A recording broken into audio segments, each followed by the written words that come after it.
Need to. It's okay. No, it's not the view we want. We want the other view. That's it. Yeah, thank you.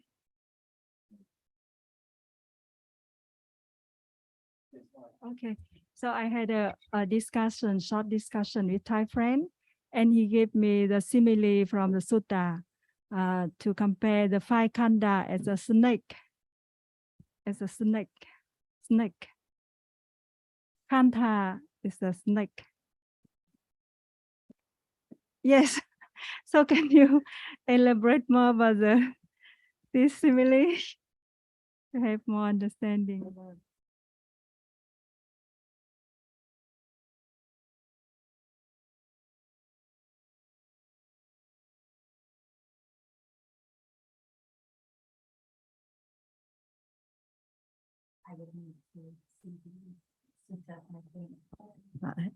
I'm not sure what the reference is. Can you say a little more? He said in many sutta, Buddha compared the khandha as a snake, like rupa as a snake. If we take care about the body, for example, we care much for the body, and the snake can bite us. So I mean that it may have the meaning of the harmfulness of the five khandha. Because we think each of the khandhas is so pleasant or so nice or so beautiful, but actually each one is dangerous, very dangerous. It arises and falls away and is the object of clinging again and again. Is attachment to five khandha. So even the arising of the khandhas are dangerous because they are the object of attachment. So even the khandhas of the Buddha are dangerous in this sense. That's why for the one who has no more ignorance, they realize that each khandha that arises and falls away is so dangerous. And this is why the understanding turns away from the conditioned to the unconditioned. I see. Thank you. Even if it's not the object of our clinging, what about the object of others clinging? So whatever arises and falls away is dangerous in this sense, like a snake.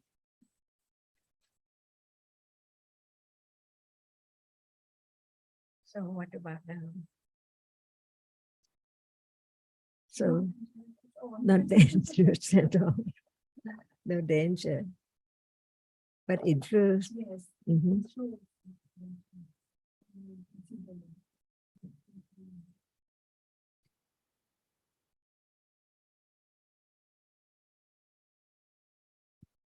another topic that I'm just reminded of that Hung brought up in one of the Vietnamese discussions when you were absent. She asked us about the three kinds of tanha, kama tanha, bhava tanha, and vibhava tanha. And we know kama tanha refers to clinging to sense objects. And bhava tanha, I mentioned that it can either be clinging without wrong view or clinging with wrong view, and then it is sassata ditthi, the idea of permanence, because like with the khandhas, there isn't the understanding of the arising and falling away. What is seen seems to last, seems to be permanent. What is touched now seems to be permanent. It seems to last, seems to be something. And the third kind is vibhava tanha, which is always with wrong view, the idea of nothing at the end of life, ucceda ditthi, annihilation view. But I have a question following from Hung's, because when we talk about Bhava Tanha, I always understood it can just be referring to clinging, like Bhavasava, just clinging, however subtle or deep, or it can be with wrong view when it is Sasata Ditti. But in one of the discussions, I may have misheard you, but I thought you were saying that Bhava Tanha is always with wrong view. So I'd like to just clarify that point. When we talk about view, Only when we're talking Yeah. about view, because otherwise, I think that's what I said in the Vietnamese discussion. It can just be with clinging small or just clinging to being, clinging to existing. Do you have anything else on this topic to ask? just like we talk about the result of Dana, the last one.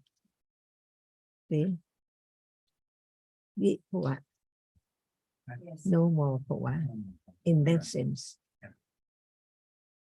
Because it has to be only right understanding with that sila or dana. Otherwise, it cannot condition the understanding of the truth to become enlightened.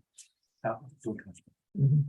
So even dana can condition moment of detachment to whatever is now clung to, because it can give away. See, at moment of giving things away, at that moment it gives away attachment to, little by little. And when it has understanding with it, more understanding of what should be let go or give away. Not just the realm, but the end of all realms. No bhava anymore. Victor. This is following from a discussion we had in another session, in a Chinese session, where there was some discussion about Bhava and Vibhava Dana. And for those who weren't present, could you say a little more about the distinction between Bhava and Vibhava? V means not. So Bhava is existence or realm, Vibhava not existence or realm. Would you say a little more about the And distinction? it can be wrong view, a kind of view. No more birth. See, which is wrong. As long as there are conditions, there must be birth. Right. So vibhava in that sense. It's like Vibhava Tanha in the sense of When thinking we there's use no the word more. ditti, it's just vibhava. Right. Mhm. Okay. Anything more to clarify for those people who were not present, who don't really know what we're talking about, Vincent? The Bhava and Vibhava we were just talking about is about the Dana paramis, and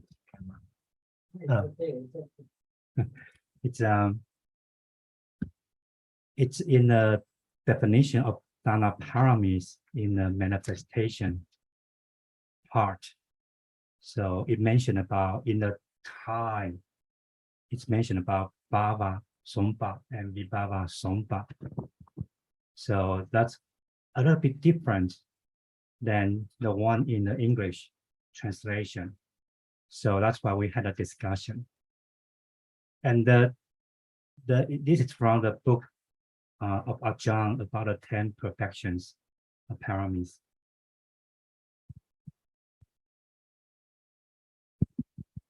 Bhava and Vibhava Sampati. The Sampati is the Pali word.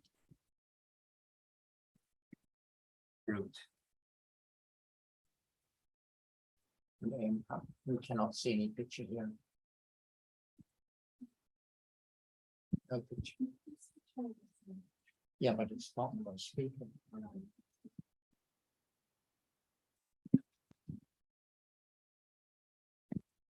Anyway, welcome to all those on the Zoom. Does anyone who's listening from home have anything they would like to ask about or would like any clarification on anything so far?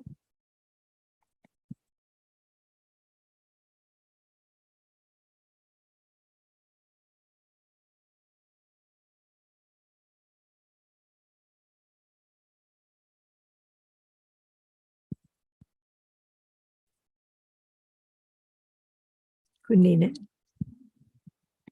How are you, Nina? Have you got anything you would like to bring up today? We can't hear you, Nina.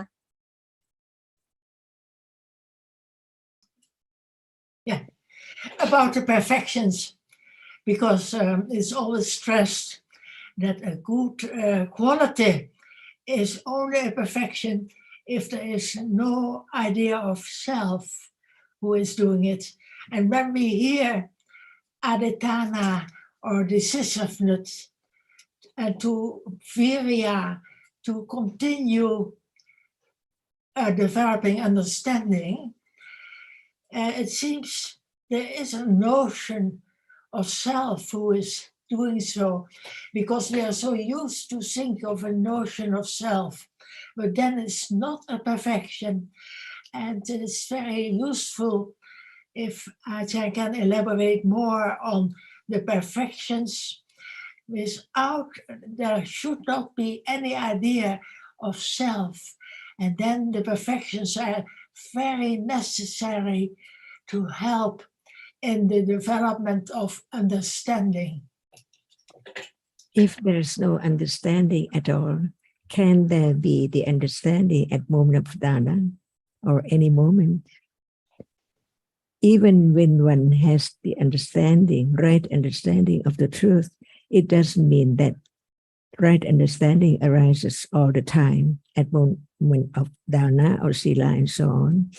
That's why without the kusala citta, even at that moment, no understanding, but that underlying is understanding of the truth, but no condition to arise at that very moment, depending on the moment whether dana can be with kusala, with understanding, or only no kusala without any understanding, but there is the enrooted understanding of no one and it's a reality. So it depends on condition for each moment to arise with any dana or any kusala. That's why even it does not arise with right understanding, but it's there by condition. And when there is more understanding, there is more moment with right understanding. When you say it's there, Okay, can there be right understanding all the time? not all the time. By conditions. So Yeah. at moment of dana, it's just like at the moment, but it's dana, kusala moment. So it depends on whether at that moment there are conditions for right understanding to arise to understand that moment or not. Otherwise, it's not parami, because it takes quite a long time for kusala to clear away akusala stage by stage. So many moments of dana, but no perfection. To be truthful, there can be moment of kusala with understanding or without understanding, but it doesn't mean that the person who has right understanding doesn't have right understanding at all, but no condition for its arising with dana at that moment, depending on conditions. Even right now, we understand what satipatthana is, but it depends on whether there is conditions for right understanding of whatever is there now, arise or not. Even there is the understanding of satipatthana, see, but it doesn't mean that now we're talking, there is satipatthana in between or not, only by conditions. And Panya understand that, not just at moment of talking about Dhamma, any moment, dana or sila, or even when the akusala is so strong, but right understanding is strong enough to understand it by conditions. Until there is less and less ignorance about the reality right then. The perfections are important, but not so often they arise. It's moment of kusala anyway. Otherwise, it's moment of akusala instead. If it's not moment of if it's not moment of kusala. And usually people think about, when we hear about dana parami, people think about acts of goodness, acts of generosity, stories about giving, like giving at the foundation or in the temple. But actually we're just talking about moments of citta, aloba, cetasika, with citta for a moment, with or without panya, not a situation or an act as people are used to thinking about it. And I was just reflecting that although we say the perfections are necessary for the development of understanding, understanding itself is necessary for the perfections, as you pointed out. So it's really a case of each supports the other. So we don't have to think of one as being necessary for the other in that sense.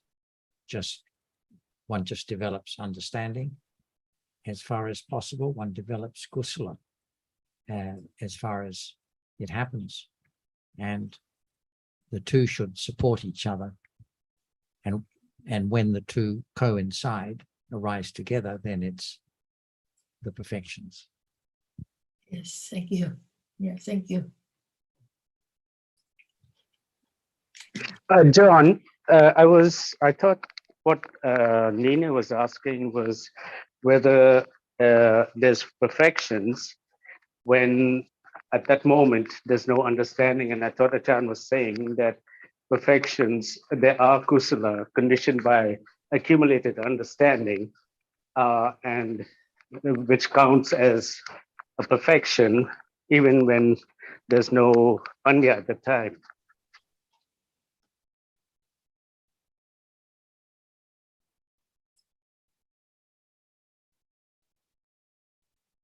So perfections depend on right understanding.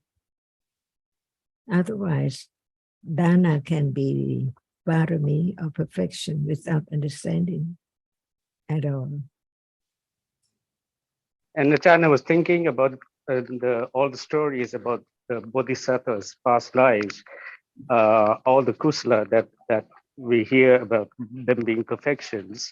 It's not like there was panya all the time. There was just those acts that were conditioned by accumulated panya. So that's why there were perfections, even when during lives when the Dhamma is not, it does not exist and not heard. And by Pakatu Panisya Pachaya, what condition the kusala without panya? See, even there is the understanding of the truth, but it doesn't mean that there must be panya arising all the time. All depends on pachaya, and whether there is good panya with it or not with it, it is by conditions. Pakatu Panisya Pachaya. And understanding this when there is no panya with it, is it because of understanding is there, enrooted, but it's not time for conditions to condition it to arise at that very moment, because all depends on conditions. And panya understand that. Not anyone can do or can have anything at will.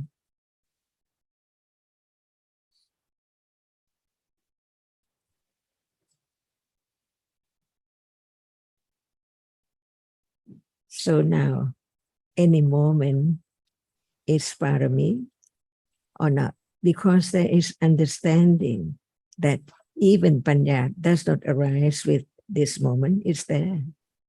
Otherwise, that cannot be parami, the dana, the moment of kusala. This point, Ajahn, this point I have to consider more, even if there is no panya. Is there not the inclination of, if no enlightenment attained yet, but the danger of I am giving, or I am doing this, the idea of self coming in. What about the Bodhisattva when he was born monkey? See, can that monkey be Bodhisattva? A monkey. The enrooted right understanding from moment to moment, long time ago. And this moment, talking about the right understanding, and when there is no kusala arising with panya, but what about the understanding which has enrooted little by little? Which has been accumulated. Mm-hmm. Yeah. So Nina, to put it another way, the difference between the good deeds conditioned by past understanding, accumulated understanding, and good deeds not accumulated by understanding is that with understanding accumulated, the kusala is less liable to be taken for self. Yes. Because even at moment of giving away things, it's giving away attachment and ignorance too, because that moment is wholesome. And how can there be wholesome moment all days? Impossible. But the understanding that has developed can get less, right? Not more, but not less. This That's point why I we need to didn't have get. more accumulation of wholesome deeds. Because at moment of wholesome deeds, kusala, no ignorance, no attachment, and no other unwholesome realities. Less, right? Moment to moment. And I think, Sukin, we can just say generally that the understanding conditions kusala, even kusala without understanding. So it can be parami at those moments, but we go very wrong if we try to find out or try to determine whether this is parami now or that is parami or this giving is conditioned, because who can know? By Pakatu Upanisya Pachya, it's so broad, and the understanding of any time in the past can condition giving or kindness now. So it's just generally we can say the giving or the kindness can be parami even when it's without understanding, because it's being conditioned by understanding. That's all. Not try to work it out. And the important point is that without understanding, there's no parami. So it's always a question of understanding or not. And as I understand it, all kusala is a support for the development of insight, whether it's kusala that falls within one of the paramis or not. I mean, one doesn't have to think about whether kusala is this parami or that parami. The understanding is that one develops, takes any opportunity for the development of kusala without thinking about the fact that it's a parami, just as one develops understanding without thinking about whether this moment is understanding or not. Yeah, these things happen by conditions. And thinking about whether it's parami or not, that's the idea of self, which is not parami.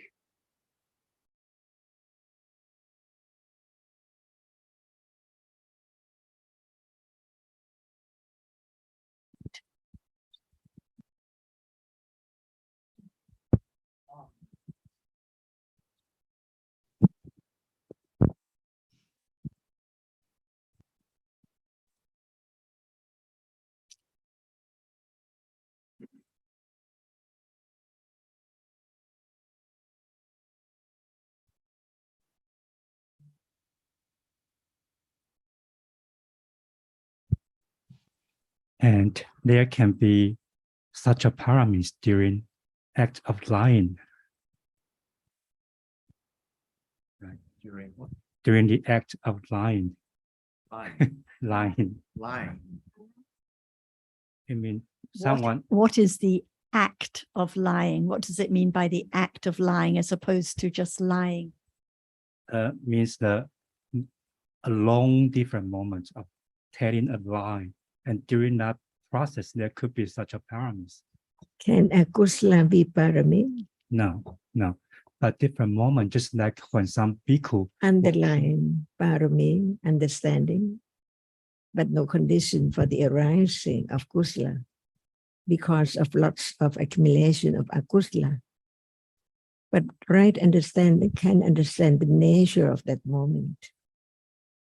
When it's strong, when it has developed to the degree that no matter what, unexpectedly, right understanding arises and understand that by conditions. Right. Mhm. Right. Yes. But Yeah. we because- have to, when it's like when I mentioned people talk about the act of giving or the act of lying, and they think of many processes and a long story. Right. But in Right. terms of Paramatta, we're just talking about particular chittas. So there cannot be kusala, there cannot be parami in the act of lying, because lying is the akusala chitta. So there cannot be any parami at that moment of lying. So there is actually no act of lying. There are just different kusala and akusala chittas, and the kusala chittas are not an act of lying. Okay. Just- Yeah, I know. Each one telling a lie. Yeah. I mean, during the akusala kamapata, But when Yeah. it's akusala kamapata, what is the reality of akusala kamapata?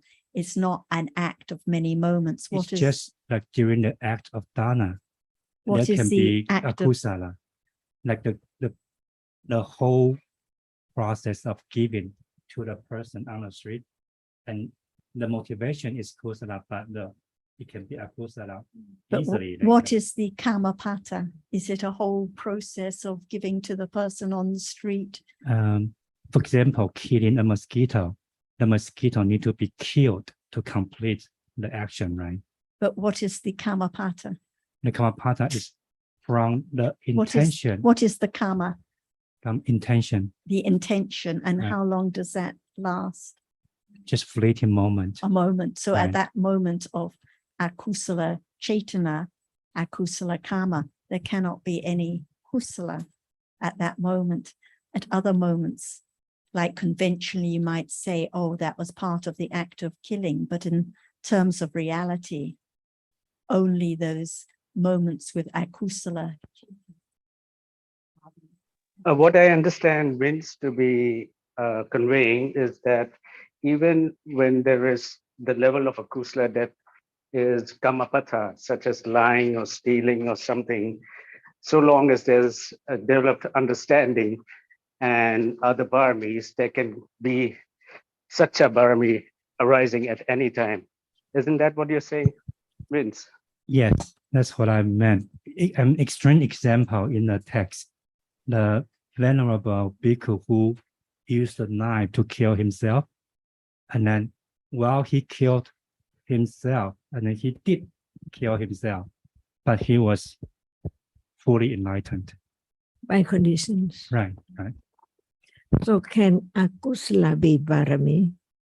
No, Mhm. right, sure. Mhm. So conventionally, we say it's an act of killing or an act of taking life, but in absolute terms, only that moment is the chetana, is the killing of the taking life. So there cannot be such a parami of those moments of killing, even though conventionally speaking, or from the outward appearance to the other bhikkhus, they may talk about the act of killing, but actually the moments of such a parami and the moments of killing are different moments of kusala and akusala.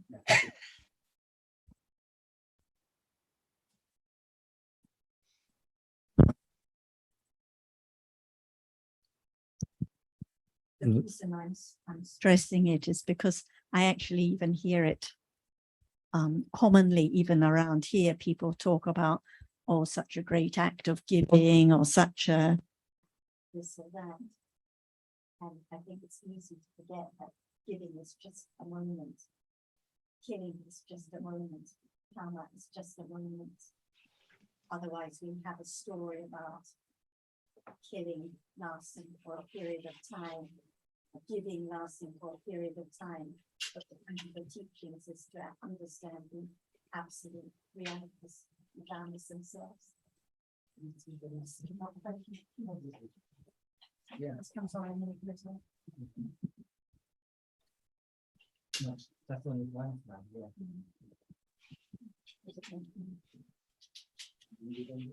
We are losing the sound on Zoom.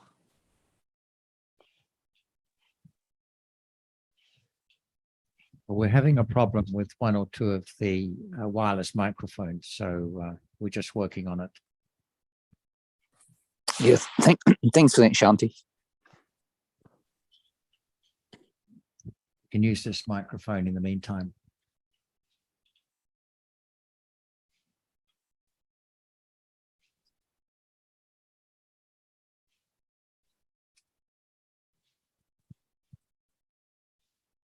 Can you hear this, Chanti? Very loud and clear. This one. So I was just stressing at the end that we have ideas, conventional ideas about act of killing, or the monk who took his own life, or acts of giving, but actually in absolute reality, there is just one moment, one kusala moment, one akusala moment. So the monks who saw the bhikkhu take his life, what they observed is a conventional idea of taking life. And the Buddha pointed out that at the actual moment of passing away, there was no kilesa, no thought of killing at all. So we have to come back to the moment, the absolute reality at the moment. Otherwise, we always have a story and have an idea that there can be kusala during the act, but actually there's just one moment.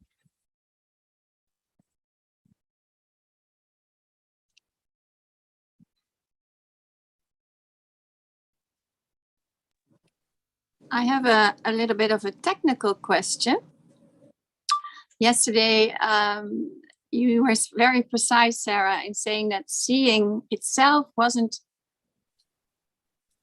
kusala or akusala, and it's stuck with me. And we were talking about vipaka cittas, and I stressed that there are jatis, and sometimes you said, well, it's shorthand. We say like there are 5 pairs of Dvipancha Vinyanas, and each pair has one citta that is kusala vipaka citta, and the other is akusala vipaka citta. So that's what I wanted to explain to Carmen, that sometimes vipaka and akusala are used. But my question is about Votapanna. I cannot at this moment remember if it's a vipaka citta or kiriya, I don't know. Kiriya citta. Oh, all right. But I understand you when you say seeing is not kusala or akusala, when I recall that the function of Votapanna in the sensor process is determining whether the jhavanas following it, succeeding it, are going to be kusala or akusala. So that means that the cittas before Votapanna cannot be yet, is that right? Kusala or akusala before it's been determined. So the seeing consciousness and the 2 cittas following it are vipaka cittas, the result of either kusala karma or akusala karma. And so we call them kusala vipaka or akusala vipaka, even though they're not kusala or akusala. And they have to be followed by another citta before the jhavana cittas can arise. and experience the object with kusala or akusala chittas. So there is one more chitta, which is a kiriya chitta, which is like a bridging chitta between those vipaka chittas and the kusala or akusala chittas that follow. In English, they translate commonly Votapana as determining, but it doesn't actually determine. It's one chitta and it conditions the next chittas by anantara pachya. But what is the real condition, the real cause of the kusala or akusala chittas that follow? There have to have been the preceding chittas by anantara and samanantara pachya, but there has to be the accumulation, the tendency of kusala or akusala. In order for lobha to arise, there has to be that accumulated habit of lobha by pakatu upanisya pachya, which is the main condition for attachment to arise, even the very subtle asava arising in the sense door process. So the Votapana chitta, it is just one more chitta following the vipaka chittas before those kusala or akusala chittas can arise. It doesn't determine whether kusala or akusala arises. That is by pakatu upanisya pachya and other conditions, but particularly by pakatu upanisya pachya. And which chitta performs that function of Votapana? It's in the sense door process, but it's manodhatu. Manodwara Vajana chitta. Yes, that's a The same manodhara kind of vajana. chitta, the same kiriya chitta, Manodwara Vajana chitta, that has this function in the sense door process and the function of adverting to the mind door chittas in the mind door process. So we shouldn't take it too seriously when in Servio Paramata Dhammas, Votapana is described as determining whether it will be succeeded. Shanti, that It's- word, Yeah. it's a misleading word. However, Okay. it's been used for a long time, and that's what people use to translate it as. But it's not a good translation, as sort of Sarah's intimated there by what she has said, because it's not it sounds like it's predetermined, and that's Yes. completely wrong. And as Sarah pointed out, it's conditioned by a number of factors, Yes. but it's not determining. It's more a kind of a following chitta than anything else, but it's difficult to describe as a following chitta. So the word they're used probably by the original translators, who potentially may not have had a really firm grip on the nature of Dhamma, and so this label has been given to Votapana as determining, but it's not really helpful, and perhaps there would be many people who would describe it as wrong. But anyway, as long as we understand that it's a conditioned Dhamma and it's not one that's determined. Yes, thank you. No, it helps because it gets rid of a lot of questions, because if it would have been determining, the question would have been what in the Chittasikas is so determining about it is, and now all these questions can be skipped. Thank you.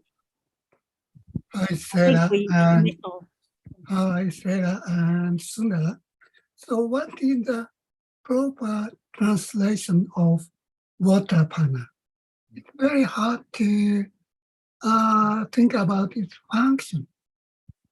So it's not determining whether the following chitta, that is Javana chitta, would be Kusala or Aksara. If it is not the case, then how do you translate Votapana into English? Well, perhaps I would translate it as following. I have done some work on this before, and I'm not too sure from memory what translation that I came up with, but I will let you know. I'm just trying to go through my memory banks as I speak to you, Tadao, but it's definitely not determining. It's composed of it involves in terms of grammar like a downward process, but that's not helpful. But I will go over that again from some other work that I did in the past, and which I'm not remembering at this point in time, and I can let you know. Sundra, you did a great email before. You talk about station, Utthapana. So it's like before this chitta, that's 3 vipaka chitta. And then after this Kriya chitta, that's the Javana chitta with the Kusala or Akusala Kama. So that chitta is like a station, like a bus station. You go there and then change the bus to different directions. You had that email. Excellent. I like it. No, thanks for that, Vince. It's starting to become a little bit clearer. It is a point or a station, you can say. And from memory, the Pali conveys that concept. However, I can sympathize with the original translators who have used that word determining, because station might sound a bit strange, but I believe that is much closer than that idea of determining, which we know to be really quite misleading and many would say quite wrong. So it is a kind of a station, a point where just prior transition to point, the transition point, yeah. The transition between the vipaka chittas and the kusala akusala, but there's also a function. It has its function, so we cannot refer to the transition or the station as the function. So it has the function of acting as a transition, we could say. Yeah. But it's helpful to remember, I think we briefly mentioned this yesterday, that there are 18 Ahetuka chittas without kusala or akusala roots. That is the 7 akusala vipaka chittas, the 5 moments of seeing, hearing, smelling, tasting, touching, sampatichana and santirana, and the 8 kusala vipaka, which are ahetuka, seeing, hearing, smelling, tasting, touching, sampatichana, and 2 kinds of santirana, and then the 3 kiriya chittas. So they are rootless. So these are the sense-stored verting, the mind-stored verting, which has the function of Votapana, of being a transition, and the Hasitupata. But it just helps to understand that it's a rootless chitta. It's just a rootless chitta that acts as transition between the vipaka chittas and kusala and akusala. So actually it doesn't determine anything, but it has to be there to condition the next chitta by anantarapachya. I don't know if Ajahn has anything else to add. Just want to say that, Sarah, your word bridging helped a lot. A function of bridging. Very nice, yeah. Bridging. Thank you. I once heard it determined about the object. So I'd like to hear more. What do you mean, determined by the object or about the object, Tam? Because following the other chittas, like the sampatichana and the santirana, sampatichana received the object. The santirana investigate the object, and then the Vutapana determine the object. It's what I thought I heard before in the discussions. The object, for example, the visible object that has been seen and then experienced by the following chittas, how can the Votapana determine the object? because it's experiencing the same object that's been experienced by the other chittas. Well, what I understand about it is like the Santirana investigate the object. So the following chitta knows a little bit more about the object than the Santirana chitta. So that determination is in that sense. It doesn't mean that it decides that object to be that, but it's just like experience the object with well, it's what I thought I heard, but we can hear Ajahn say more about this. Thank you. I think we can talk in terms of absolute realities. For example, the function of citta. When nothing impinges on the eye base, it cannot condition the reality which attend to that object to make way for the other citta to experience the object. So the first of the Viti citta, the first citta of the Viti citta is Pancha, 5 doorways, Panchadvara, and Avachana. Attend to the object which impinge on such and such base, right?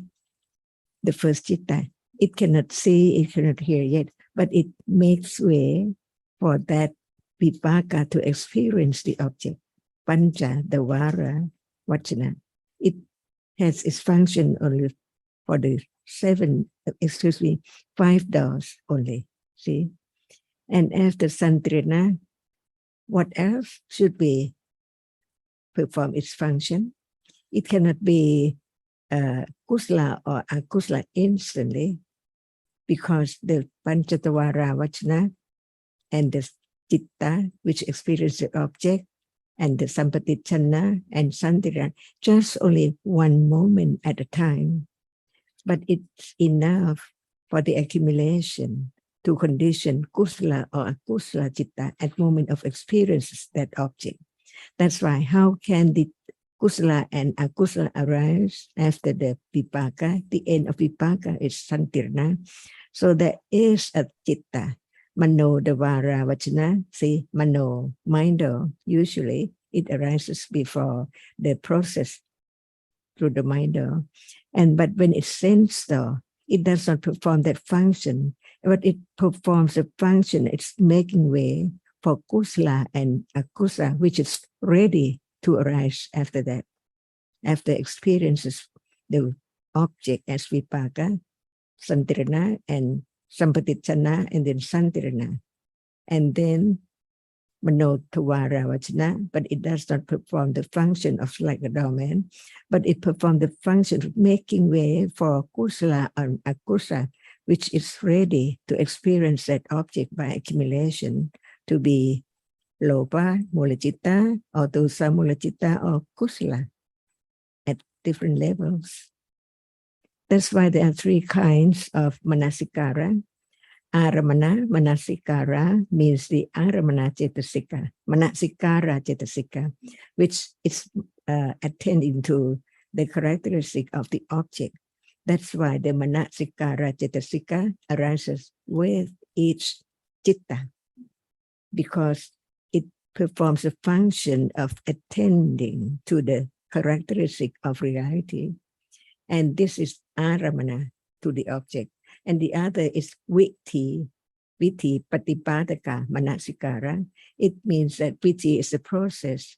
So the first citta of the process is the pancha dvara vachana citta. So it is a viti patipadaka manasikara. And for manasikara, no matter it arises through the mind or the sensor, but they have different function. When it arises with the sensor process, it does not perform the function of manodvara, but it performs the function of votapana, makes way for kusala or kusala. That's why another word for manodvara vachana is chavana patipadaka manasikara. whenever it arises, it makes way for kusala or akusala. That's why after it has arisen, what follows is kusala or akusala or kriya for arahatas. So it doesn't matter what word is used, what term is used for such and such reality, but its function and its characteristic is different to be known at moment when it's there. No word, but kusala and akusala and kriya citta for arahata cannot arise before Savanapatipadaka, which is manodvara vachana citta. By way of pacaya, anutara pacaya, and samanantara pacaya.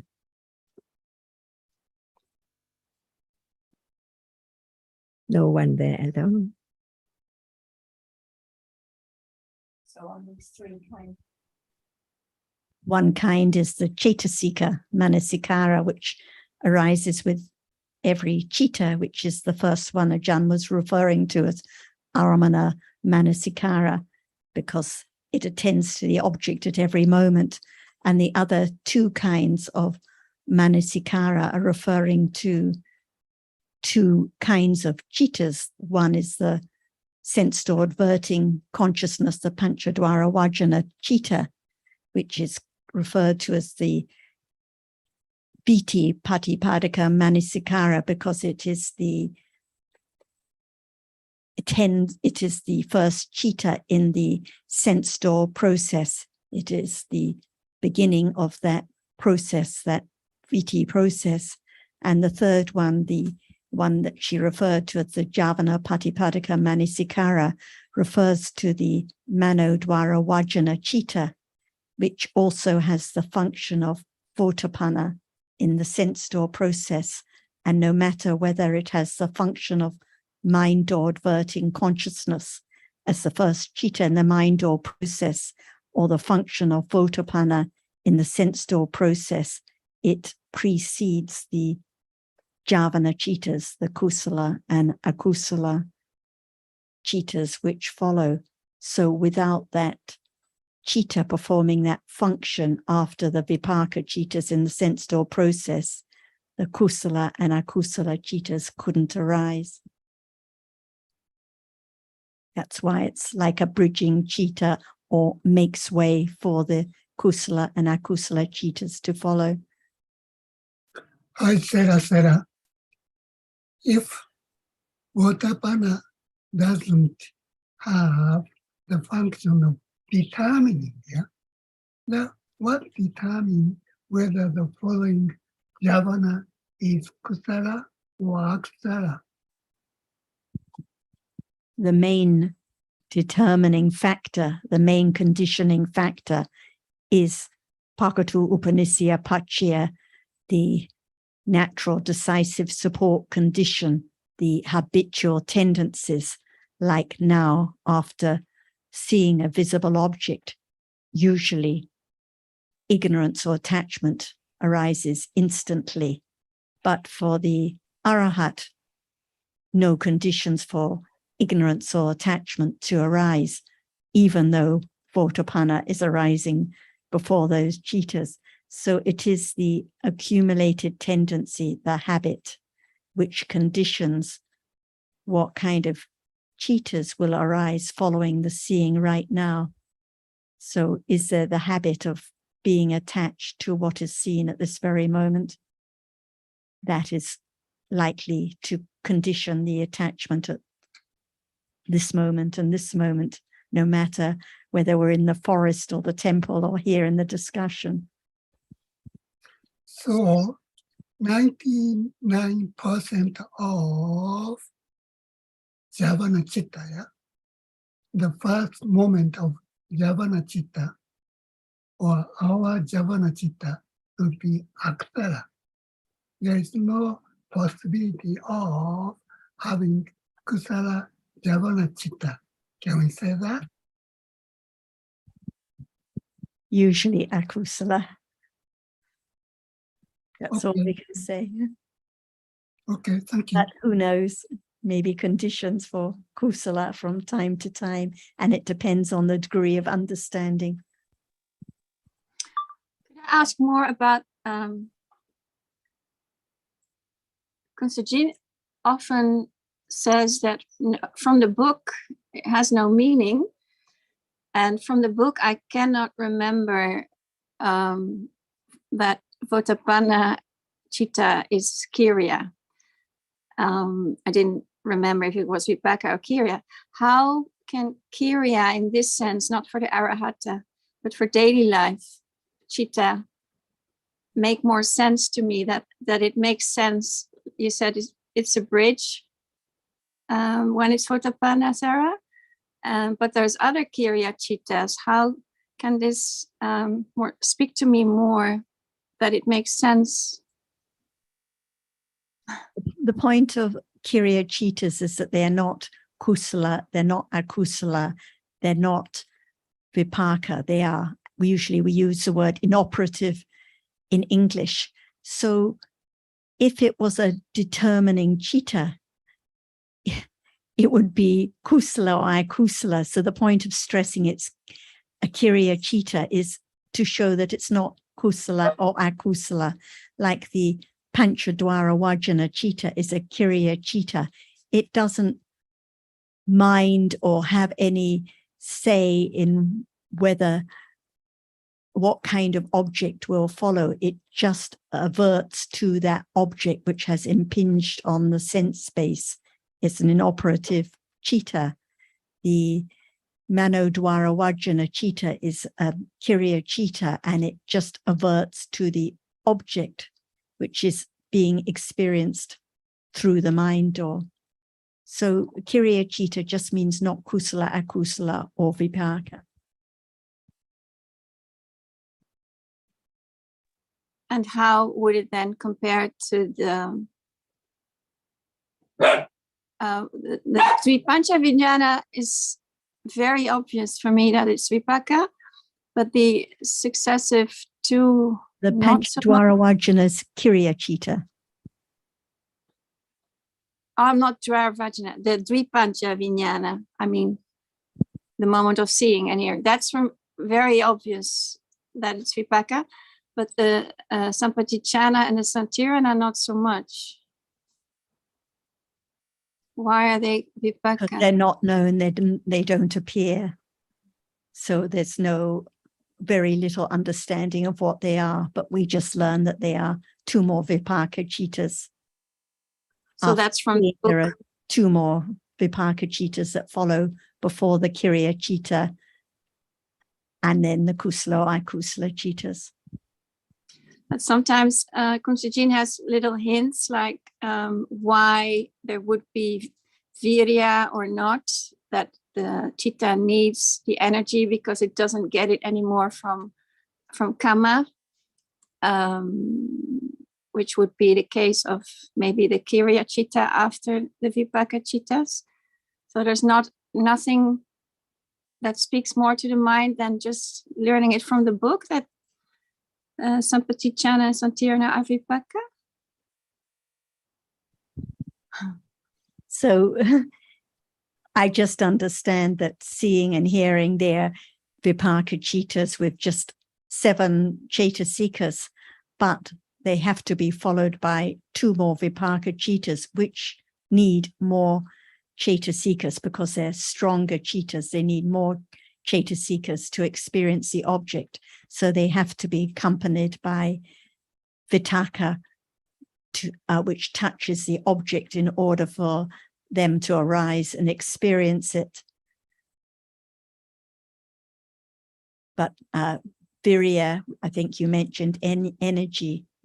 Virya doesn't arise with the ahetuka chittas, apart from 2 of them, the Manodwara Vajana Chitta and the Hasitupata, which we don't have to think about. So the virya arises with the kusala or akusala chittas that follow.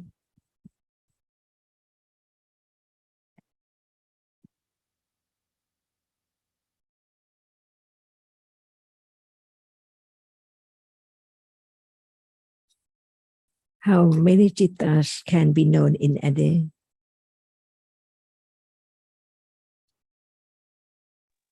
Can be known. The ones that appear.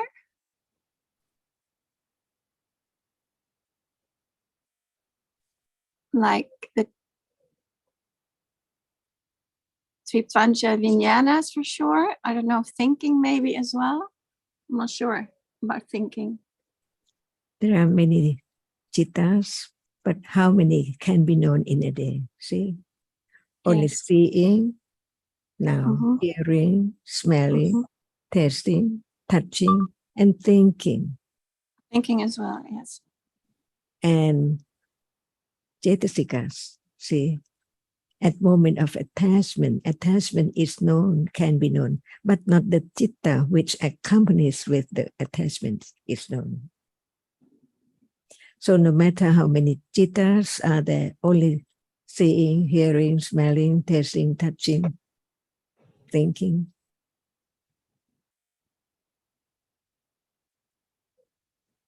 But Buddha taught about all of them to be known as they cannot arise at will, but only by conditions like anantarapajya and samanantarapajya.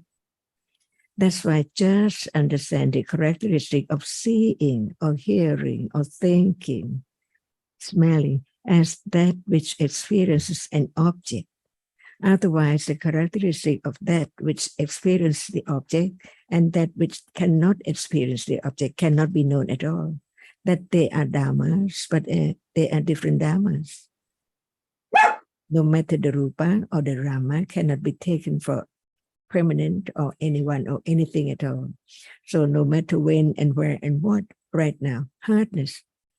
Some might think that it's too natural, too common to be known, but in truth, it's just like other reality arises and falls away, and it has its own characteristic. As nothing, hardness is just hard. It cannot be anything at all. No matter we fight for the land or for the island or whatever, it's only for hardness. In truth. That's why I understand the absolute truth can let go ignorance and attachment, that it doesn't mean anything at all. Whatever just arises and falls away, not only in this life, all lives in the past and present and future. No one there at all. This is the learn to understand what Buddha enlightened, the truth of this very moment, as no one and no thing. And there are even many cetasikas, many cittas, it is known only when it's there and then gone. That which has gone cannot be known, only that which is now appearing. So short. No selection, it depends on what moment can be object of understanding as it is. This is intellectual understanding to condition moment of beginning to understand what is there now, little by little, as it is, as no thing, no one at all. And it is intellectual understanding because by the time I think about hardness has already gone a long time. And seeing and hearing and thinking the same, all gone, never to return. To have confidence of the truth, that it can be known a little more directly, until what appears can appear as it is, little by little, but not as vipassana jnana, much more clearer and clearer. So now, the object which appears now does not appear well, because it appears as things and people. How can it appear as it is? The rapidity of the succession. So there is the understanding of ignorance of whatever is there. Layers and layers, on and on and on. If there is no understanding of what is there now, how can there be the understanding of next moment? What would be there or what will be there? Unexpected, unknown. So only when it's there, no matter it falls away, arise again and fall away again. But the arising and falling away does not show up. So it's only the nimitta of a reality, of seeing, of hearing, of thinking, and nimitta of that which arises together many moments, condition, shape, and form, to take it for something in life from moment of birth to death. So the teachings about what is there now can condition the understanding of its truth as it's not there anymore, little by little. Let go the past, don't mind about the future, which hasn't come yet. So just now, seeing a reality, it's real, it sees, beginning to think about it little by little. And when it's moment of just attend to the characteristic that it has to be known because it's there to be known. But when there's no understanding of the truth, it's something all the time.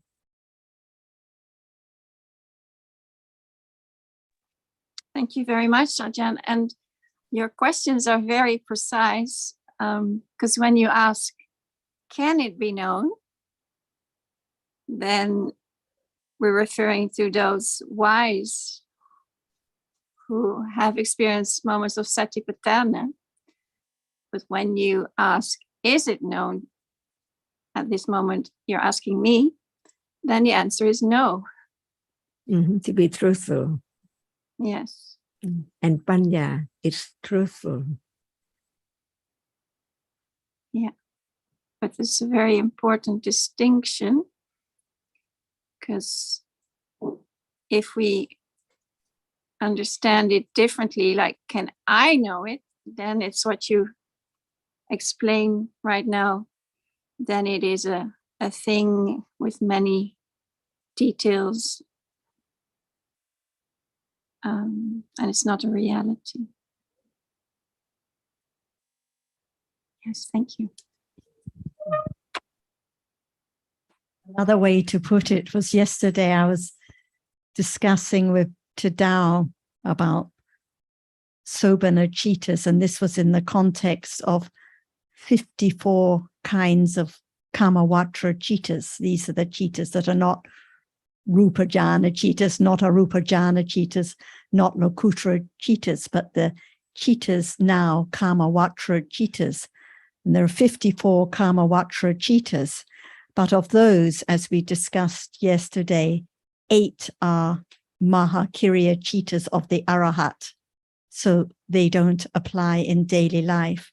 And one is the Hasitupada cheetah, one of the Ahetuka cheetahs I mentioned. So that's 9 cheetahs that cannot possibly arise in the life of a worldling. So that means there are 45 cheetahs.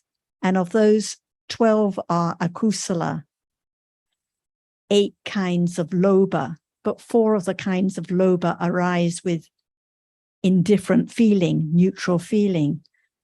Can there be, or is there any understanding of any lobha with indifferent feelings? Only 4 kinds arise with pleasant feeling. And 2 of those are moha mula cheetahs, cheetahs arising with ignorance, without attachment, without aversion. Is there any understanding of the 2 with ignorance? 2 with dosa, okay. And then of the 18 Ahetuka cheetahs I mentioned before, seeing, hearing, smelling, tasting, touching, 10, okay. Everyone knows there's seeing and hearing, but what about the Panchadwara Vajana cheetah? What about the Manodwara Vajana cheetah? And as mentioned, of course, not the Hasitupata cheetah. And then of the Mahavipaka cheetahs, the same, apart from, the 12 akusala and then the 18 ahetuka and then 24 sobhana cheetahs we talked about yesterday, 8 mahakusala cheetahs.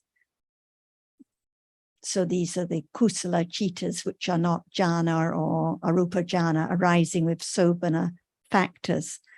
But again, what about the kusala chitas with indifferent feeling, or the very weak kusala chitas? And what about the kusala vipaka chitas, apart from seeing, hearing, smelling, tasting, touching? What is known? So we can see that so little is known. Actually, so few of these chitas that arise appear in daily life, apart from seeing, hearing, smelling, tasting, touching, thinking with anger, thinking with strong attachment, thinking with kindness, thinking with generosity. But mostly, so little is known about them. But one can add that it's not a problem that all these other jittas are not known, because they don't appear. And the purpose of developing understanding is to have a better understanding of what does appear, because it's those that are taken for being what they are not. And so there's no need to have understanding of realities that don't appear. Yeah, if there is understanding of the realities that do appear, then that is what brings the development of insight. Or that is insight, of course, that is to be developed. And realities that don't appear are not mistaken for something that they're not, so they don't need to be the object of understanding. So reading or hearing about these other chitas that don't appear, like the sampatichna, santirana, and these other hetuka chitas, is just to show that actually this is life, just one chitta after another, completely unknown. No one there, no thing there, just different chittas arising, performing their functions, each one arising by different conditions, falling away instantly. So it's just to help understand that no self that has any experiences, no one that is afraid or angry or happy or sad, just different chittas arising, performing their functions, falling away instantly. And here there's a tricky thing again with preciseness of speech. Kunjin and Jonathan say that only the realities that can be known should be object of understanding, or can be object of understanding. But that's something else than understanding that the other ones are there. Do you remember the last phrase you said, Sarah? Just to consider that there are different chittas arising and falling away, each one following the other by anantropachya, to help understand that what appears now is not anyone or anything. Seeing now is just that which experiences. It's just one chitta in a process, not anything that lasts for more than an instant. No act of seeing, no act of hearing, no act of giving, just different chittas arising, performing their functions. So understanding, seeing now as Dhamma, as anatta. Right, but the difference is that you're saying it helps to understand. And Jonathan and Kunjin, I think Sarah's saying it helps to show how it's possible. Yes, but you say object of understanding, and that's something else than help to understand. So what now is the object to be understood? What appears now? Otherwise, we just go on thinking and thinking about it, but forget about the understanding right now of what appears, what can be known now. What can be known now is what Kunjin helped me to recall, that it's only 10. But what does appear now? So seeing now, or well, that's confusion now. So it's actually what appears right now, not just the story about it. So when considering the details, if it just conditions more confusion or more thinking about stories of realities and doesn't help the understanding at this moment, then it's not beneficial now. So the purpose of all the teachings, all the details the Buddha taught is just for the sake of understanding right now what appears. Just thinking now, not Chanti's thinking, confusion now, seeing now, just what appears right now, because this is life at this moment. Yes, I get the difference. Thank you. My personal experience is the sense thought process on a pariyata level is help condition intellectual confidence. Like the order, no one can change the order. So it help appreciate the anatta-ness of each moment. But for the real big confidence, that would be the satipatthana. So that can only be possible, can only be conditioned by the right gochara here, right? That direct understanding, there has to be the wearing away of the wrong view of someone and someone's experience and something that is experienced. So there has to be the considering different aspects, considering about khandhas, considering about ayatanas, considering about different citas to really wear away the idea of someone that is experiencing. It's not enough just to hear that there is seeing now or hearing now, because the idea of self is so deeply rooted.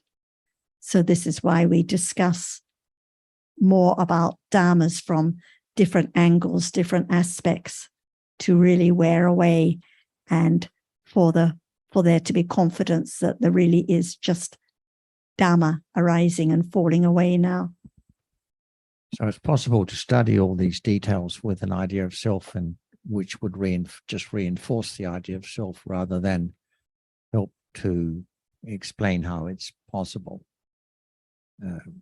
One has to bear that in mind, that the information is useful if if properly understood.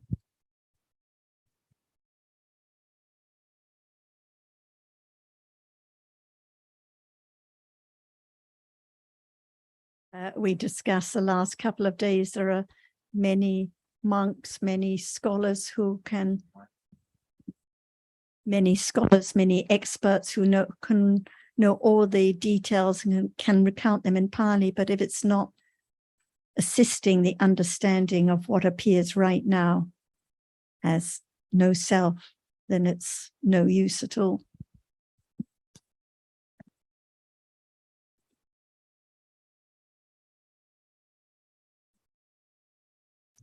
I think for those that have the accumulation to look into the finer detail, that's fine. And if that is the accumulated tendency, then it's going to happen. So, but for everyone, regardless of what their tendency is in relation to level of detail, what is always important is what is appearing at the present moment and can be the object of understanding. Come back to the snake simile about which I mentioned the other day, that when it refers to those that study the Abhidhamma and get lost in the detail, it can lead to madness, grasping the snake in the wrong way, just getting obsessed with details and forgetting completely about understanding what appears right now. Could this be why what I heard on the audio, monks question whether the Abhidhamma was taught by the Buddha? Of course it was, but the details of the Visuddhimagga are for those who have, like Jonathan said, accumulations for studying it so much and in detail explaining it. But the Buddha was more about seeing now, hearing now, although he knew all this and did explain it to those who could understand it. Is this the same as what we're saying now? Well, of course, the Buddha knew, because he could understand the accumulated tendencies of his listeners, so he knew what was most beneficial for them to hear. So that was his concern at the time. Much of what we are discussing, it all can be found in some form or other mentioned in the suttas, but not in the form that we have it in the Abhidhamma.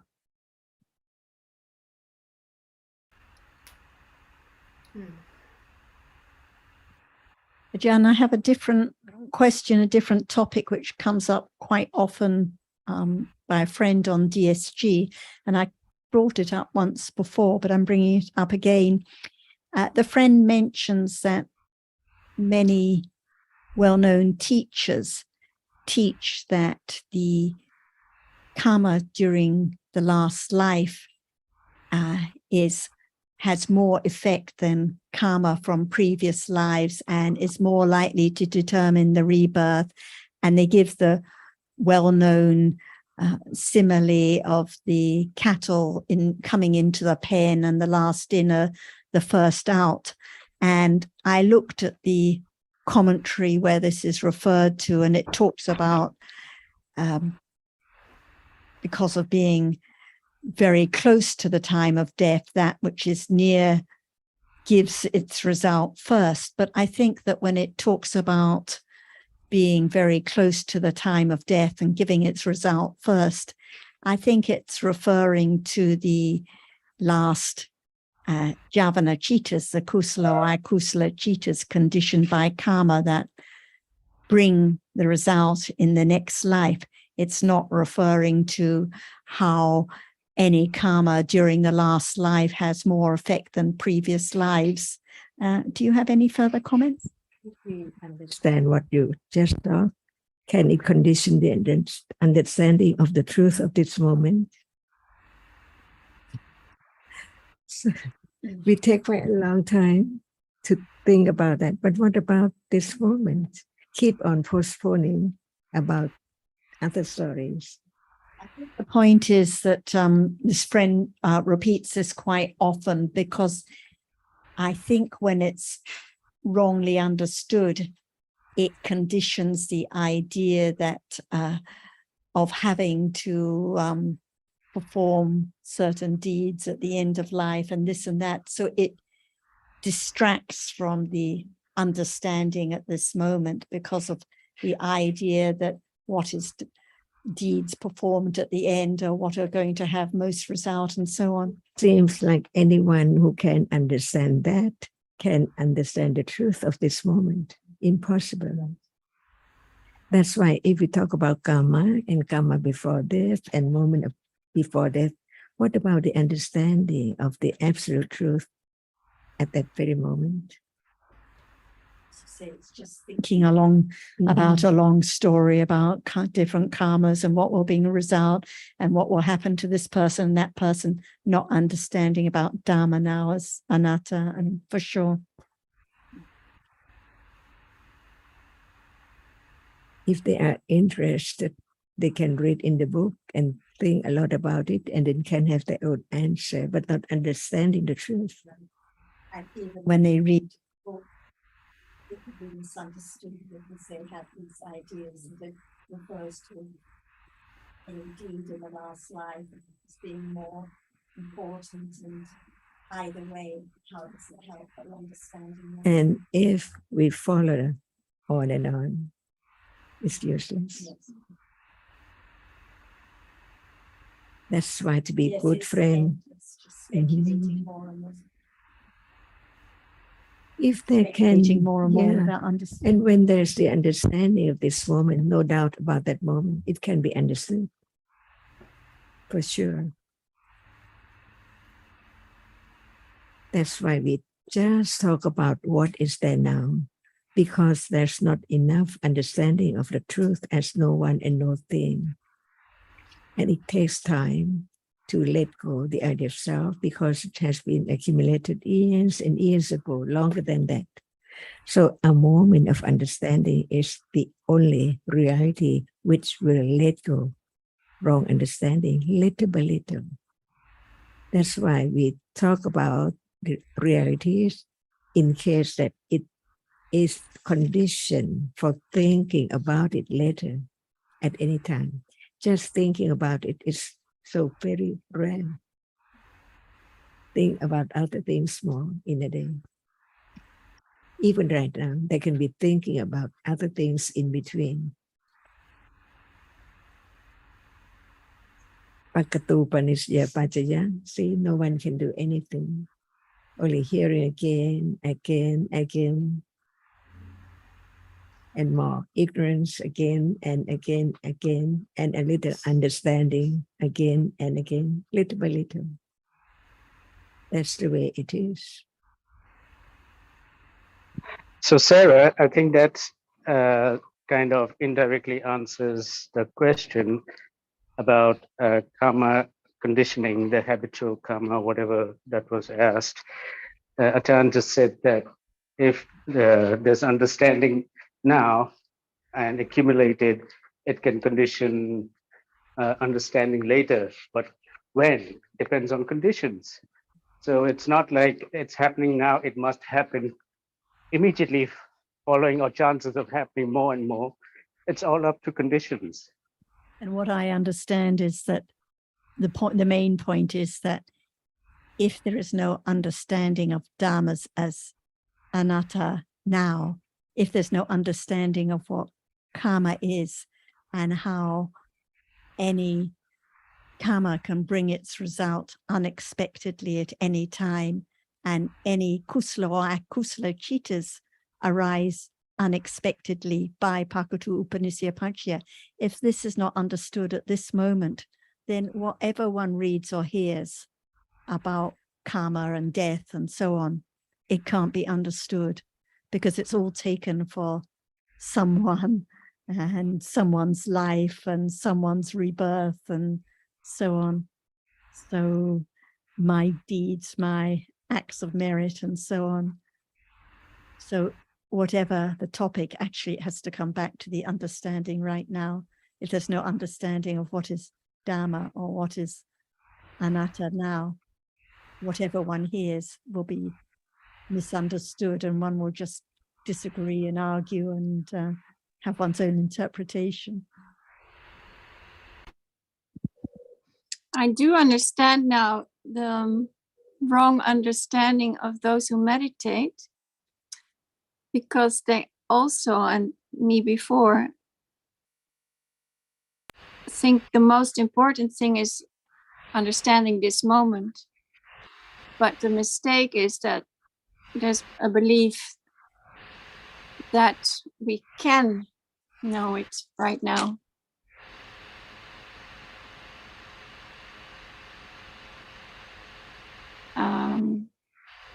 So I see the big misunderstanding, but I understand as well Yes, they think the idea is the same. They think Sorry? it can be known by the intention to know it. Yes. The intention to focus on it. Yes. So it's a lack of understanding of the conditioned nature of realities. Right. So that's where the Abhidhamma is important. But the initial idea is that it's important to know these moments. Yes. And that's why the same point, if however much one talks about meditation or temples or so on, if there's not the understanding of dhammas now, what appears now as dhamma, as anatta, then one will go on arguing or clinging to other ideas. There cannot be any understanding of why it's not the right way to focus on an object or go to a particular place.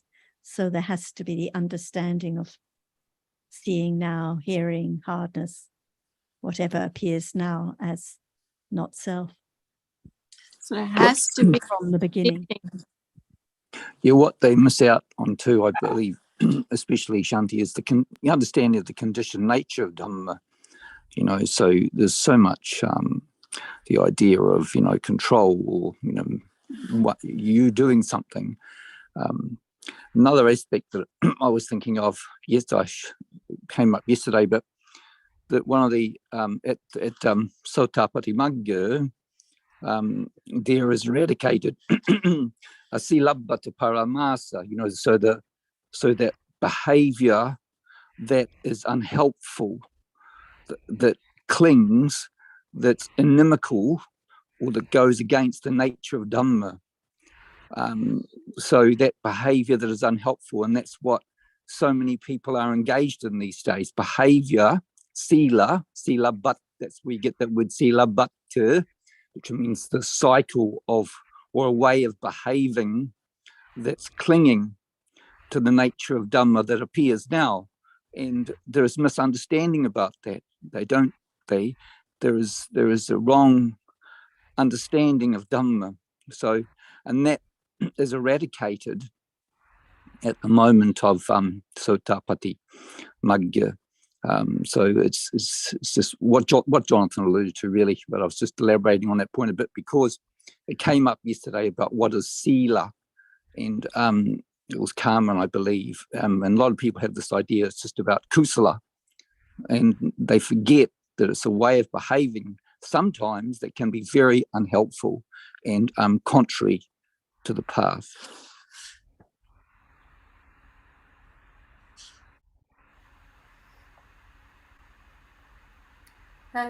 Sarah, may I just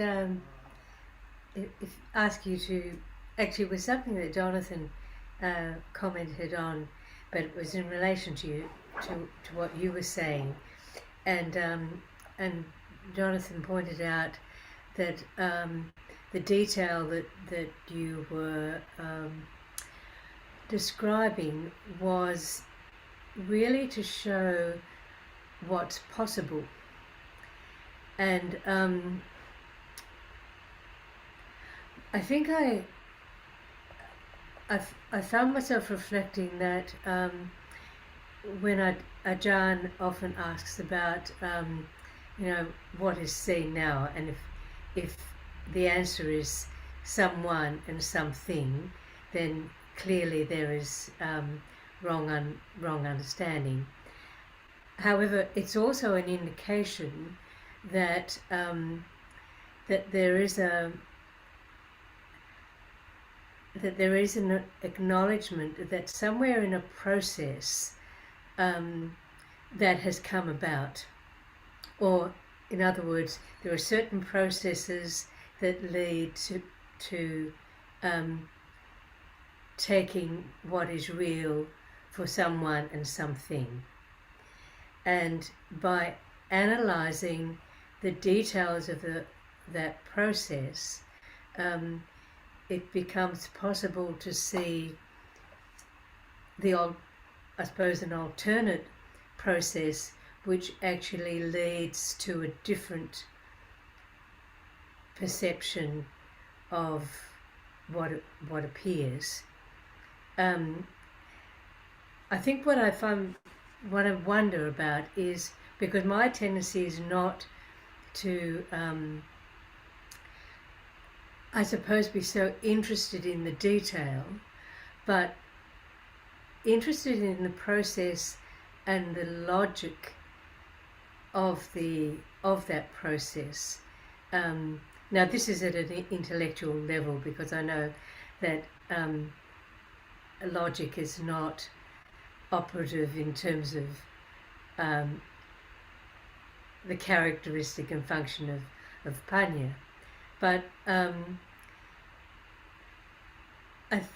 I think what I'm trying to get at is whether having a broader view of the detail can also help in terms of arriving at an understanding of anatta. Just to give a couple of examples that I think are quite helpful. Like we know then when there is the idea that I see Maeve and that Maeve exists, we know that this is the wrong idea of self. But when we learn that, for example, the very subtle kind of wrong view, the asava, can even arise in a sense store process when visible object is the object, before there's any idea of color or shape or form, before there's any thinking about someone there, we realize how very subtle and deep-rooted it is, and how the kind of wrong view of self we may think of when we think this is a table that is seen, or this is a person sitting on my right. This is just the tip of the mountain, tip of the iceberg, because there are more and more and more subtle layers. So appreciating when the very subtle wrong view can arise so quickly after seeing, long before there's an idea of someone there, shows how deep-rooted it is.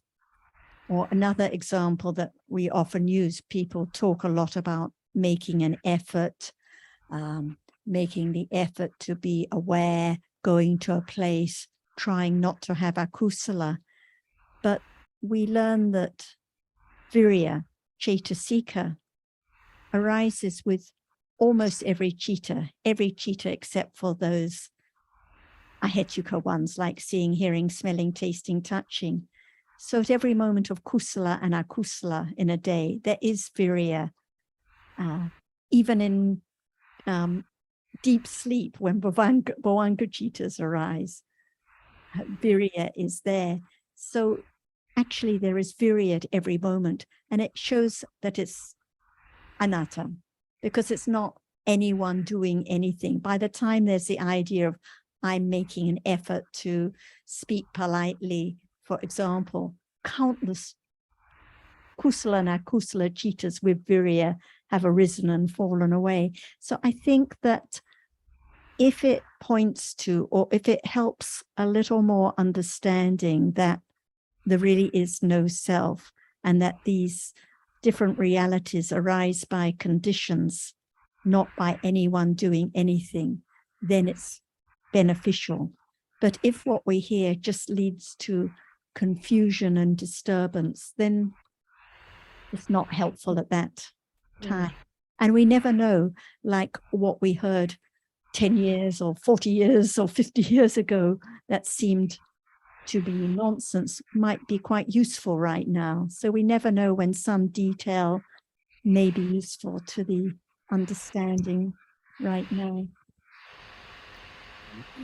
Yes, that's helpful, Sarah, because I think I can hear you saying that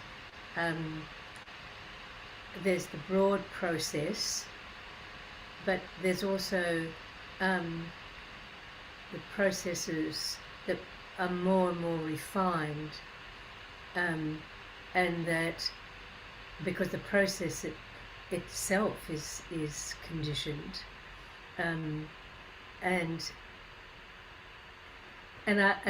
perhaps that goes to a sort of a certain readiness that there can be an understanding at a broader level to sort of maybe grasp something about the general nature of what is being talked about, and then the more it's talked about and considered, then the more refined it becomes. So something which didn't seem particularly relevant at some point, as you say, assumes a relevance.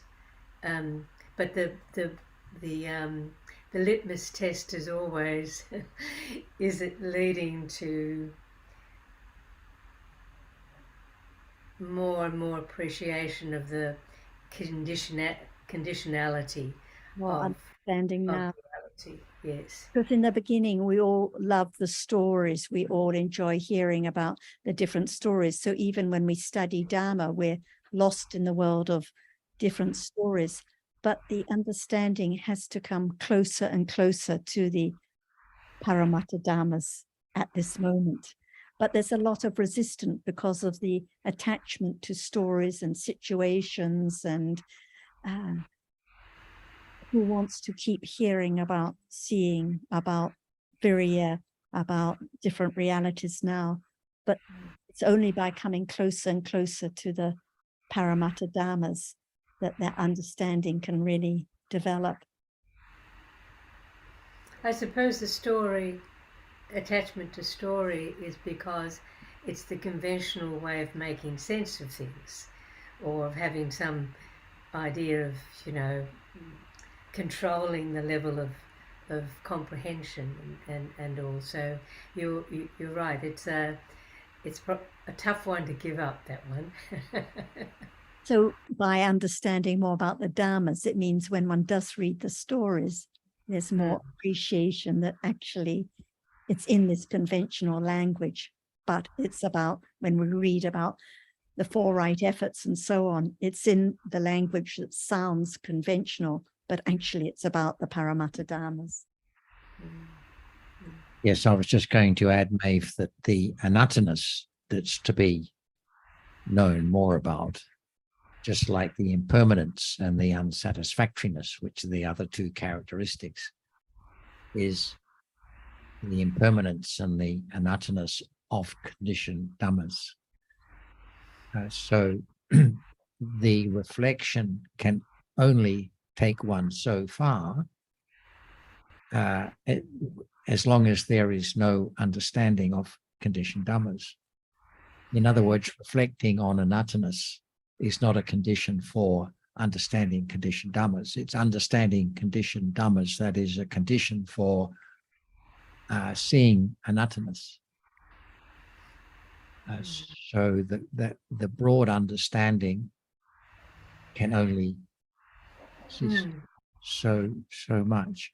And the other brief point I wanted to mention was the the processes that we talked about, the processes that lead us to mistake the present moment for seeing, when in fact it's just thinking about something that's been seen or whatever. The processes remain the same for everyone. As understanding develops, however, there's more understanding and less mistaking of realities. So but the processes remain the same. Yeah, but the accumulated understanding helps for there to be less one to be less mistaken about the nature of the present moment reality. Thank you, Jonathan.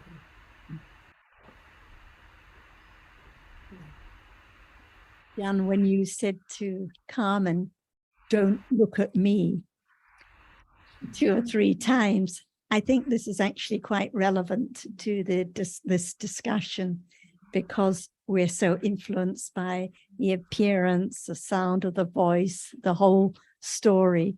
But what about the Dhammas? Would you like to elaborate further? What is meant by "don't look at me"? The word is more important, no matter who says. So if you think this person is reliable or something like that, from what? Looking or hearing or considering. That's why I think that even we look at someone while he's talking, it doesn't matter as long as there is attention to the word to understand the truth. I think, Sarah, it was in the context of Chanti listening to the teachers she respect. So that's what it started out from. Carmen, sorry. And so sometimes it happens that we're listening to a particular person who we respect, and instead of paying more attention to the message, we're just influenced by the person. Yeah, I think that's totally right. So Ken, I mean, I think as the Jhanas, I appreciate that explanation, Tana Jan Kumkumkap. I found that very helpful because I think it's a reminder of the attachment that there will be inevitably around teacher, and especially when potentially there is a lot of misunderstanding, because we've got a lot of personal investment, so to speak, in that person, and sometimes very difficult to let go of. And even when the understanding, the inverted commas understanding that we have is sometimes quite pernicious and dangerous, because of the attachment, it's very, very difficult to break away, by way of Pakatu Pinisia Pachia. Again, we can see the habitual patterns being quite counterproductive and unhelpful in understanding the word. And the more, of course, we do it, the more we do it, and it makes it quite a messy situation. Well, I took Ajahn comments to be that what is important is the message, not the messenger.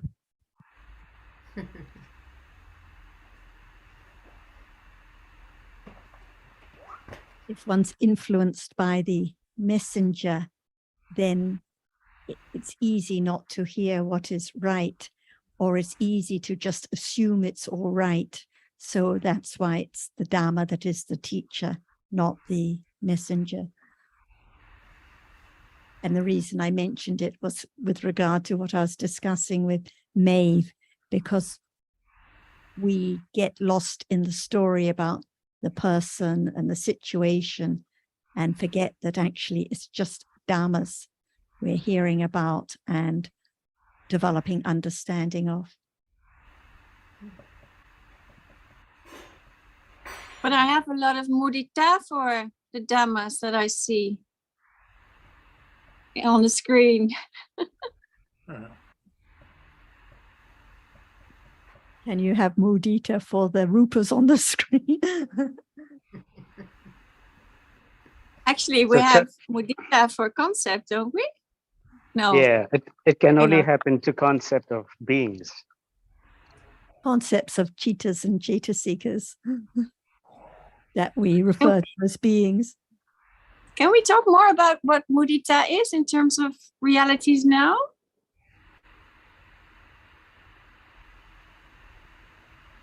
So what is mudita? Well, I've been informed only by meditation teachers, but I know that it's a chittasika and it doesn't arise with all sobhana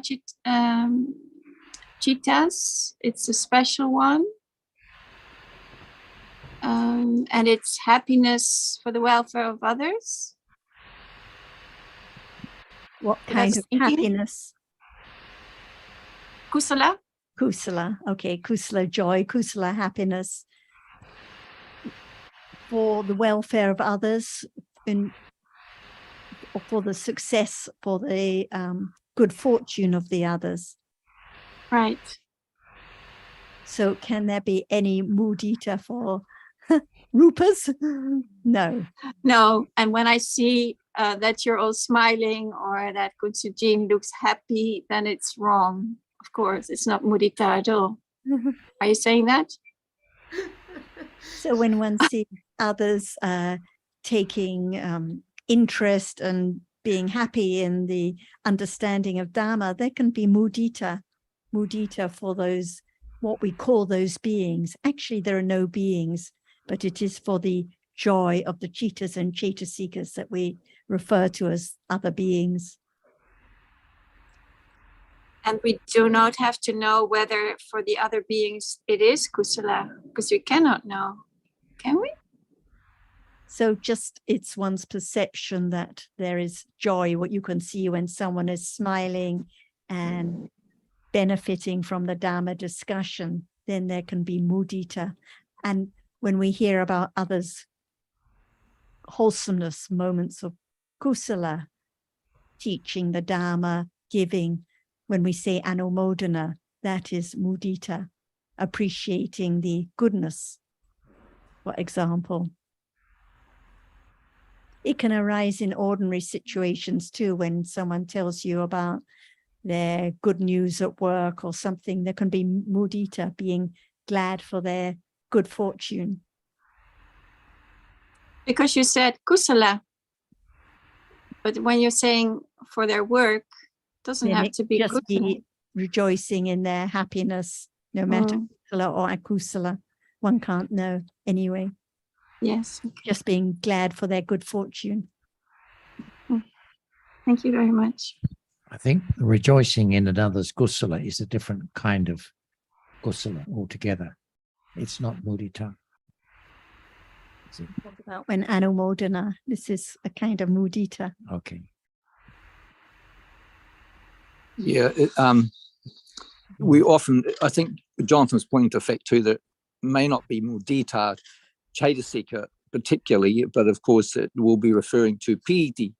And as you correctly pointed out, Sarah, that anumodana is composed of those two words, anu, which means following, or you're following the by appreciating the kusala of the other, whether it's giving or listening to Dhamma or teaching the Dhamma or whatever. So there can be piti at those moments. Piti with the mudita and The metta. too. object is more the kusala than the individual, though, isn't it? One's appreciating the kusala of the deeds other's kusala, yes. of whoever, yeah. Of course, actually, there's no other, but one's appreciating the other's kusala, what one takes for the other's kusala, but it is the kusala. So there can be appreciating with right understanding or without right understanding.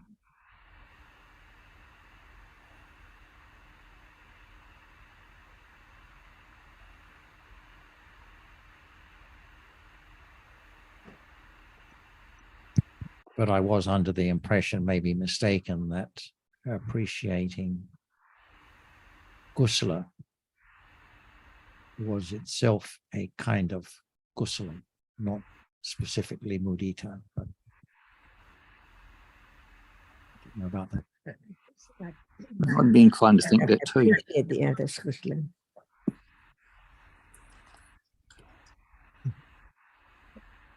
So, Talanjang Cup, then it seems to me there that just what Jonathan said, that there can be, like, when there is appreciation of the kusala of others, there will be kusala piti, but there doesn't have to be mudita there. Is that correct? Lopa, like that way, is lopa mudita. When it enjoy having heard about the others' welfare and so on, healthy and so on. It's What's just the lopa near or enemy? mudita, yeah. Mhm. But I think they are suggesting that when it's kusala appreciation, not loba, kusala appreciation of others' good deeds, I think their question is whether there must be mudita or not.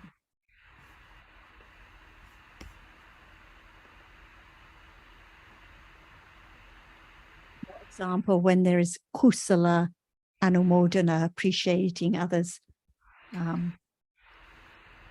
sharing of Dhamma, for example, goodness at those moments of kusala, there is, from my understanding, there is mudita at those moments of kusala when one rejoices in the goodness at those moments, different from moments of loba.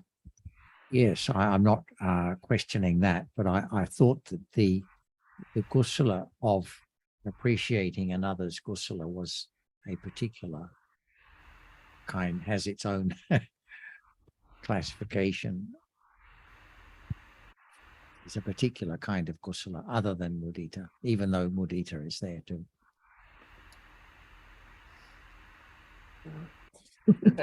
Not now. Just talk about it. Yeah.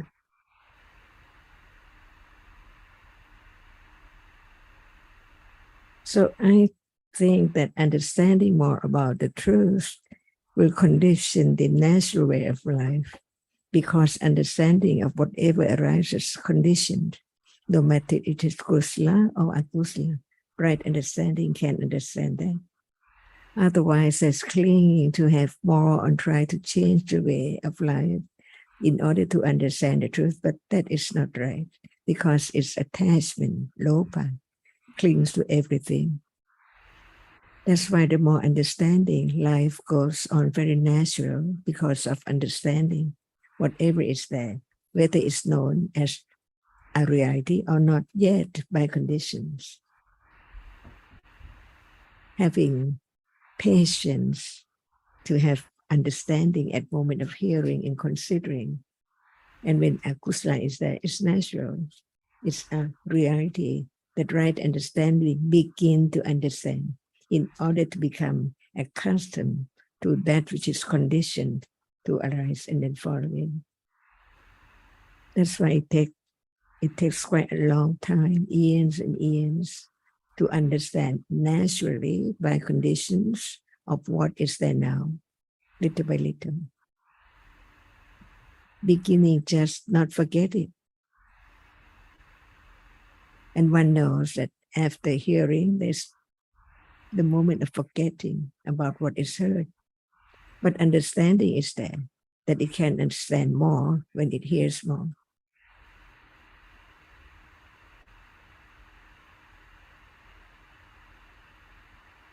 That is an aspect of being patient, to be natural. Mm-hmm. Yes, Ajahn, thank you for those useful reminders. I think it's very important that the kusala and understanding has to develop naturally, not with an idea of it being made of adjustments being made so that there can be more understanding in one's life, for example.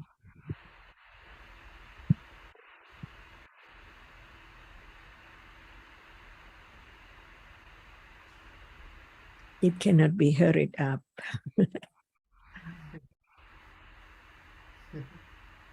Lopa is there, wanting again, clinging again. And this is also why it depends so much on conditions. If there's the opportunity for discussion like this, for example, one is very fortunate to have these opportunities because these sort of things are, the reminders are so useful. They're a condition for reflection later on.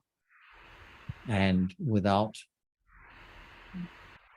the opportunity to associate with other people who share one's interest in the Dhamma, progress is very difficult. Because of the confidence of the truth, what is there can be known when it's there, right now, always now.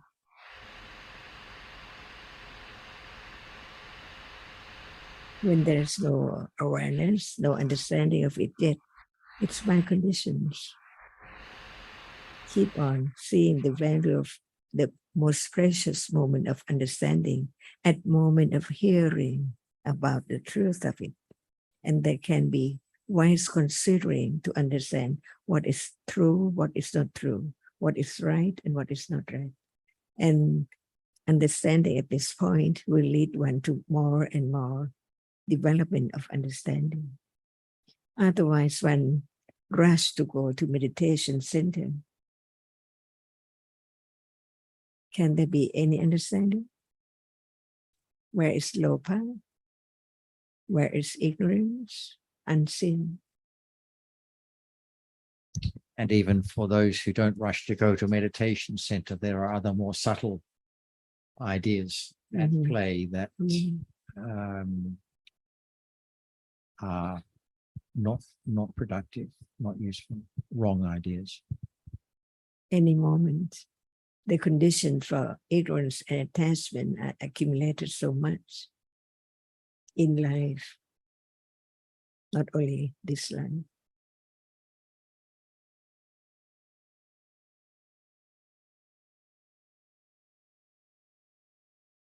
And only Panya can understand that.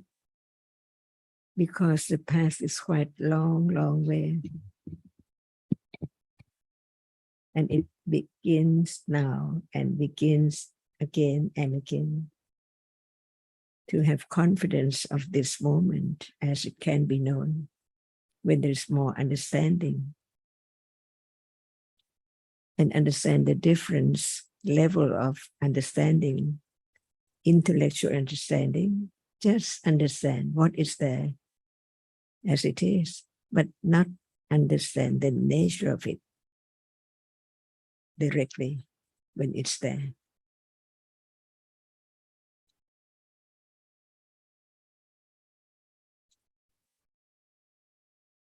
Can anyone expect to have awareness on what object?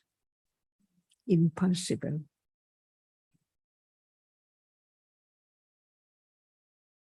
And right understanding, understand that.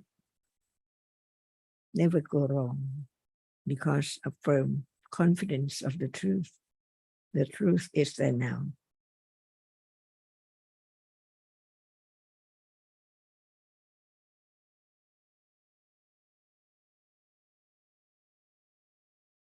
And actually, it's totally useless to think about what will be the object of awareness or understanding, because it's all by conditions.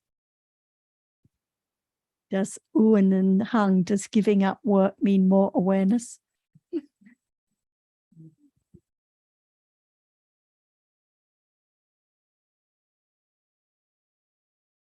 Totally beyond expectation or any idea.